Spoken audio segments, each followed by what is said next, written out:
Chris. Thank you for coming on to the Athlete Highlight. I'm really excited to talk with you today. So I'll have you start by talking about how you started running and a bit around about your background. Sure, yeah. Running is something that I am actually pretty new to in general. Like through school sports, like middle school, high school, I stuck with like the team sports, like basketball, baseball, soccer, stuff like that. Um, Going into college, I swam and did a lot of sprint swimming. It's like the 50 freestyle, some butterfly. I think the closest I got to like an endurance race in swimming was when I did like a 200 fly and slogged through that, and it was fun. It was an experience. But Yeah, I kind of got into trail running through getting into hiking. My friend and I knocked out a bunch of the 48 in one summer, which progressed into like overnights and then through hiking. Um, and like I think my first hiking trip was the Monadnock Sunapee Greenway Trail, and having to, I think I hit a 20-mile day on one day on that. And then a couple years later, like 2 years later, I through hiked the Coas Trail, um, which is what put you on my radar when I was finished that up. I wanted to find a way to volunteer related to the Coas Trail. Came across the Kilkenny race. I was like, oh yeah, I'll sign up for like a backcountry aid station spot. That sounds like so much fun. Had a blast, met a lot of cool people, and was like, oh, this is amazing. It took me 3 days to backpack through this, and these people are just running not just one way but out and back. And I was like, this is mind blowing. That like it's possible. And like talking to some of the racers and some of the volunteers are like, oh, like this is something that you could do. And I was like, there's really is that true? Um, so from there, I kind of jumped in rather headfirst to last year's race season. I was looking back at my numbers. I got about 280 competitive running miles. So just through races that I signed up for.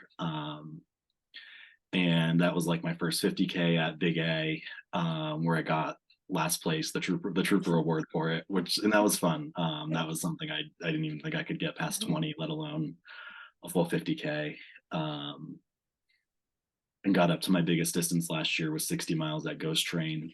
Um, and Which kind of brought us to us working together, and you coaching me for this year. I was like, this is a lot of fun. I feel like there's a much more comfortable way to do this, and a better way to enjoy it if I train. And I don't know how to train. I've never run before and stuff like that. Um, so that's kind of how I got into it this year. This year, I just did the math. I've had about just under 365 competitive miles this year, Wow. and a lot of races, which has been a lot of fun. Yeah. That's awesome. And like, yeah, another person that came into the trail running world through hiking and including myself, it's pretty amazing how all of a sudden you see this person like running, you're like, can I do that? And once you do it, you're kind of hooked. Yeah, exactly. It's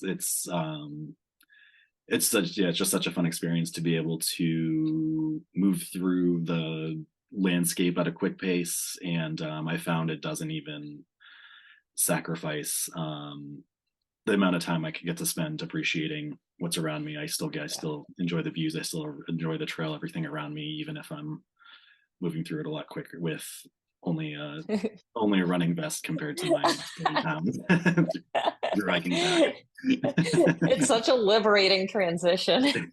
Exactly. Yeah. And I can look at a spot and be like, oh yeah, that was like an overnight carrying, and I can still feel it in my shoulders. And now I'm like, oh, I just like breezed through that in a full day, but a day nonetheless. And when it comes to training, what has been your favorite part of training?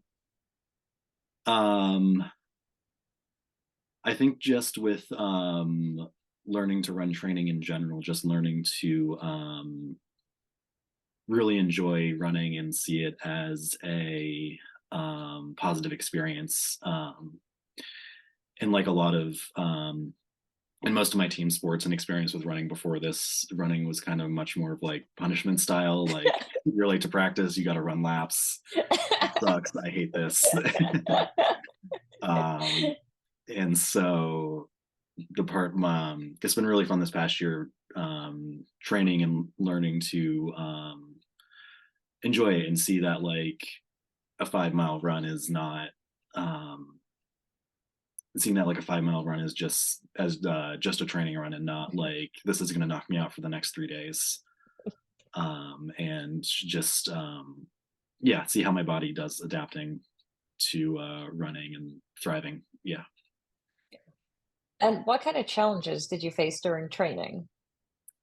um this past year with a as heavy of a race schedule as I had, a lot of races were training. um so it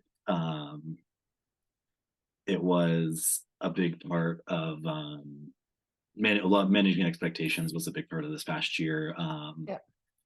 And seeing that like sure, if I'm running 15 or I didn't actually add up how many races that I've had, but it's Mhm. around 15 to 16 or so races that like there are going to be some that don't go well. There's going to be some that really don't go well. There's going to be a lot that there, but there's also going to be a lot that go well and Yeah. feel fantastic. But yeah, just trying to manage and like prioritize racing, like which ones do I really want to do well with that I will be more deliberate leading up to it to taper and be able to run my best. Which ones aren't? I'm more in it just to finish it and have fun. So I'm not as worried about my time and can treat those more as a training exercise. Yeah, Yeah, and I think that's what's really unique about you, aside from the oatmeal cream pies, but we'll get to that. we'll get there. You you race a lot, and, it's really hard to turn off that race switch where you show up and you're like, "I'm just gonna absolutely annihilate myself." So when you're using races as a part of training, there are definitely some that you wish you could have done better, and some you just do really well at. So I think you've learned a lot, and I've seen you grow a lot with deciding on, "Okay, this race is one that I really wanna focus on. These other ones, I'm gonna take it easier." And you've done a really nice job of, delegating where you want to put a lot of your energy because most people are not able to do something like that. Yeah, yeah, it was definitely a learning curve. The first couple and like yeah, just trusting pacing and trusting that I'm not in this race today to perform at this race today. I'm in this race today so that I can perform well 2 weeks from now. Yeah. And Was as a definitely coach, it's like taking a deep breath and just like, oh my gosh, is he gonna like behave today? And you did really good. yeah, thanks. So you raced a ton. What was your best race experience? Um, this was a really tough one to figure out. Um, I think definitely one of my highlights this summer was running going back to the ragged stage race. So 3 day race running around the Sunapee Kearsarge Ragged Trail. Day one starts with the climb up Ragged, and you go up Kearsarge, and then come into camp. Uh, Day two just has Sunapee, I think, if I remember correctly. And then day three, you run a 50K, and then because trail miles are ish miles, you're supposed to hit the 50K at the end. Usually, your watch says you hit the 50K, and you're at the bottom of Ragged looking up. I've got like 3 more miles, and it's uphill, and then down the ski trail just to finish this whole weekend. I'm 80 something miles into the week, into the weekend. But it was really great this year. I was feeling like crap. My legs were sore. But having a couple of friends I'd made across the weekend come up behind me, and we're all just like yelling at each other, hyping each other up, like "Let's go!" We're just like we're like flying up these rocks, and we were just like had such a good time, and it really just really made that experience really well. And I spoke to the community aspect of um, that race in particular, but also trail running and endurance running as a whole. It's really got a fantastic community. Um, it's been so much fun at all of my races, meeting new people, seeing people that I met before at past races, and there's definitely like a group of people that I like only see at races, and like we just feel like such great friends, and it's like, oh, we only really see each other like twice a year, but um, it's a blast just seeing all those familiar faces and being able to cheer each other on and show the support. Yeah, definitely fun, and I mean, you're on both ends of the races too because you're also working at races, you're running races, so you Right. really become a staple in that running community, and Yeah, and again, yeah. seeing other people, even just volunteering is so much fun. Yeah. Rolling into an aid station and being tired, dirty, sweaty, and then like, oh, familiar face that can and be like, perfect, let's go. We know what we need and get back out there. That's awesome.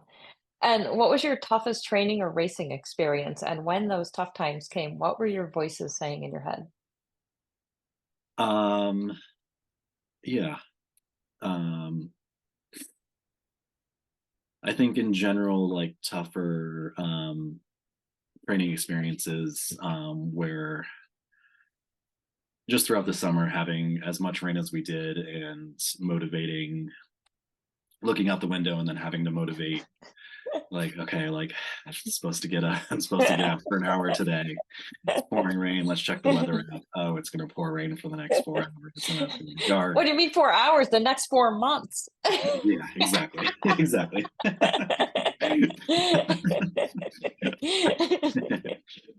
And then just like, okay, like I mean at this point I've learned where all the good puddles are that form on the roads around me, all the good divots on the sidewalk where if I know I'll step and get soaked up to my ankle. um, and stuff like that. I mean, a way around it. I signed up for a swim run this past summer, the Mhm. Casco Bay swim run, and was really curious about running in sandals and doing that race in sandals. So it made for a better excuse to get out. Like, oh, if I get out in the pouring rain in my sandals, this is what it's going to feel like after a swim and and then have to run in soaking wet feet, soaking wet sandals, soaking wet everything. So that Yeah, worked and out. some of what you trained for were the triathlons and getting out on the bike this summer. Yeah, definitely. Yeah, Yeah, yeah, yeah, that was a that's lot of fun. it was a tough, tough summer. Yeah. And so I want to talk a little bit about Donut Dash and these cool like food challenge runs that you do. Your My oatmeal competitive food cream running. pies, like you are amazing with your competitive food running. Tell me a little bit about that. People would love to hear about this. Yeah, this year was my second year back at Donut Dash. And the basic premise is there's a 2.5 mile loop that you run. You come back, you eat a dozen donuts, and then you run that loop again. And um, I wish more people treated it as I stuff my face full of donuts and then run it again. There's some that just like eat the donuts and keep going, which is fine, which is fine. There's definitely the people that treat it as a full competition like me. But it was so much fun last year. It was and this year especially. I think this year it was a rainy day, of course, like almost every other race day. um, Did that make the donuts easier to eat? Soggy donuts. It must have been something because like I actually like negative split this year, and my second loop was faster than my first loop, and I was like, how did I like? Is this the secret to me running well? I just have to stuff my face full of donuts halfway through, and then that gets me through the next hour. It's amazing. Yeah, that one was fun, and then I had the whoopie pie mile that I ran Yes. up near Arcadia, which was that was that was literally the toughest race I did this year. It was trying to run a mile. Then we have these massive whoopie pies. They're huge, they're thick. You gotta shove a whole one in, run the quarter mile, and then repeat. And I think the guy that like technically won it somehow did it in like 16, 18 minutes or something like that. And we were just all like, how did this happen? Like this is the craziest guy I've ever met. That's And amazing. yeah, so like first one, first whoopie pie, fantastic. Second one, okay, we're getting there. Third one, it was a really tough to get down. It was just the tiniest bites, tiniest sips of water, and then it was just like the shuffle trot around the around the loop to be like, I know if I go too slow, it's gonna settle too much. If I go too fast, it's all just gonna come right back up. I got to the fourth whoopie pie, and yeah, that was hard. It was at that point, like everyone else is there, like talking about whoopie pies. I'm like, I can't, I know I can't, I'm not gonna be able to look at one for the next for the whole rest of the year. I'm so over it. And That then, was gonna be my next question. When are you gonna eat a whoopie pie again? oh, I had one like a month and a half ago. Okay. It faded too quickly, honestly. But yeah, I ended up eating like 95% of that thing. I had the tiniest little bite left and just projectile vomited. I'm like, come on, that was That's so close. amazing. Did you try to keep it in, like, as you were gagging? Were you Oh, like, "Oh, that no. was Oh, like the no." whole third and fourth third and fourth whoopie bite. It was just like dry. It was like the dry heaving, the spasm, and I'd be like, "Oh no, no, no, back down, back down, back down. We're not doing this. I can do it. I can do it." And then it just came up, and I was like, "Okay, this is. I can't shove this back down." That's so amazing. And I also love going over race nutrition with you because you have a stomach of steel and you do so well at your races and you're eating things that most people wouldn't eat. So I love that about you. So fun. Yeah, yeah. Really took a page out of my through hiking, the hiker hunger diet. And yeah, proud member of Team Little Debbie's, the oatmeal cream pies and the donut sticks and the Nutter Butters and whatever else I can shove in my mouth. And yeah, it's just yeah, the really high yeah, the super calorie dense sugary foods. At Ghost Train this year, there was someone else I ran with for a little bit that had commented because she was like, I was like, we're talking what we're eating. I was like, oh, like I've eaten like Oreos and bacon and a couple of grilled cheeses and like a bunch of cosmic brownies, and that's what I've had 12 hours in. And she's like, there's no way. And I was like, no, this is like I feel fantastic. I've eaten a pack of Oreos at this point. That's amazing. Oh my goodness. Now, you seem to be relatively injury free. Have you had any significant injuries this year? Nothing super significant. Just most recently twisted my ankle a little bit, running Bold Coast. But was able to walk out the lap I needed Yeah, to, miss the cutoff, but was able to still get out and enjoy yeah, the trail for the rest of the time and healing up quite nicely. Yeah. yeah. Awesome. And what are your future goals? Um, right now, I just have the Riverlands 100 on my calendar. Um, yeah, with it's kind of fun. I have like this giant Excel spreadsheet of like all the races that like if there's a race I see that's interesting, I just like plug it in with the date. So I'll have like some weekends there's like 6 or 7 races that I'm like, oh, this would be really cool if I did. But they're all on the same day. um, and so I haven't built my schedule yet, but I'm sure it will look something close to what Intense. past 2 years did. Yeah, yeah, and And like there's like I had my first 100 this past year at Ghost Train, which was a lot of fun. I have my next one on the calendar. Um, and um there's just like so much I feel like I haven't even dove into yet, like last man standing style races or like a 4x4x48 or some of these other like endurance challenges. I just learned about a death by five, what death by 5K was, and I was like, oh, this is super cool too. But that's what's fun is trying all sorts of different things and seeing what sticks, and you can always go back to something, and Riverlands is gonna be another party like Ghost Train, you'll know everybody there. Yeah, Like, definitely. Yeah, everybody's going to that race. yeah, it definitely seems that way. Yeah. That that's gonna be awesome. So what has your experience been like working with me? Really, really, really great. It's yeah, it's been really great. Coming into running, not really knowing what running training means. I mean, like my preconceived notion was like I just like go out and run until I get tired, and then I run really tired, then I run some more, and then I come back, and then I run back, and then that's training, right? That's how you get faster.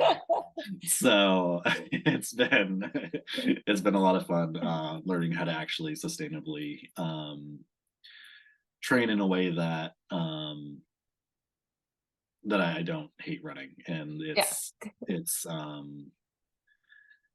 a lot of yeah, it's just a lot of fun getting out, and I have like my few routes that I run around my apartment, and it's a different run every time, even though it's the Yeah. same 10 or so miles, seeing different stuff. I think you do. I really like how you attack training from a whole body perspective. So it's not just running workouts; it's getting in the gym, building strength, and seeing that translates fantastic.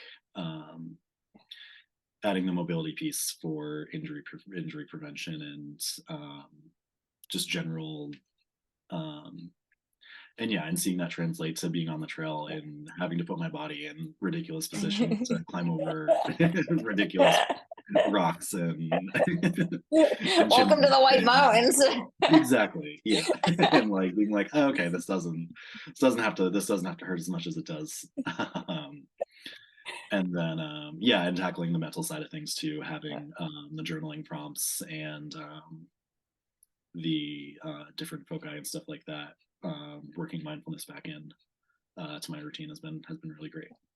awesome. And lastly, if somebody's looking to just start out with running, what would be your advice? Um, yeah, I guess my advice would be to learn how to have fun with it, and recognizing that that's something that does take effort, um, to learn how to have fun with it. And it can look a few different ways. It can be for me, what's worked for me is trying to find something that um, something positive that like has absolutely nothing to do with how running feels during that run. Like, oh, like the stars were out during my night run and it was really great. I was able to find like a couple constellations. Fantastic. Oh, the Christmas trees are up or the lights are out while I'm Yeah, running down Route One, stuff like that. And yeah, trying to see it as more a expression of play rather than work um, or like an obligation. yeah, I have to try and run train to be able to race well. yeah. I think the mindset could be flipped to